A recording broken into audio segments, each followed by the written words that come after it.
ఒక సర్జరీకి వెళ్ళబోయే ముందు ఏ పేషెంట్ అయినా ఏం తెలుసుకోవాలి? ప్రతి సర్జరీకి వెనకాల ఒక కాంప్లికేషన్ ఉంటూ ఉంటుంది. అంటే ఇప్పుడు మీరు చూసినట్లయితే ఒక మోకాల్ రిప్లేస్మెంట్ సర్జరీ చేసిన తర్వాత సర్జరీ ఫెయిల్ అవ్వచ్చు, ఇన్ఫెక్షన్ రావచ్చు, ఇంప్లాంట్ లూజ్ అయిపోవచ్చు, లేదా పెయిన్ రిలీఫ్ రాకపోవచ్చు. అలాగే స్పైన్ సర్జరీ చేశాం, చాలా మందిలో మనం చూస్తూ ఉంటాం స్పైన్ సర్జరీస్ ఫెయిల్ అవుతూ ఉంటాయి. ఇటువంటివన్నీ జరుగుతున్నప్పుడు మనం ఏం అర్థం చేసుకోవాలి?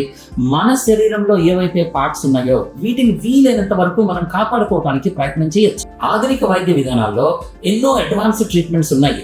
వీటిని ఉన్నదాన్ని ఇంప్రూవ్ చేసుకోవడానికి అంటే regenerative therapies, stem cells, PRPs, ఇటువంటి ఎన్నో రకాల ట్రీట్మెంట్స్ లో మనం ఉన్నదాన్ని బెటర్ చేసుకోవచ్చు, లాంజివిటీ పెంచుకోవచ్చు. మన ఆయుర్దాయం అంటే ఒక పార్టీ యొక్క కెపాసిటీ, దాని లైఫ్ని పెంచవచ్చు మనం.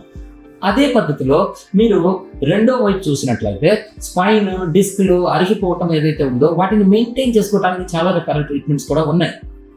అటువంటి రకాల ట్రీట్మెంట్స్ అన్నీ కూడా ఒక చోట పెట్టి మీ స్పైన్ కానీ, జాయింట్స్ కానీ, మసిల్స్ కానీ డ్యామేజ్ నుంచి కాపాడుకొని జాయింట్ యొక్క లైఫ్ స్పాన్ ని మనం పెంచుకోవటానికి మనము ట్రీట్మెంట్స్ వాడుకొని సర్జరీని దూరంగా పెట్టుకోవడానికి ఆప్షన్స్ ఉన్నాయి అనే విషయాన్ని మనం తెలుసుకోవాలి.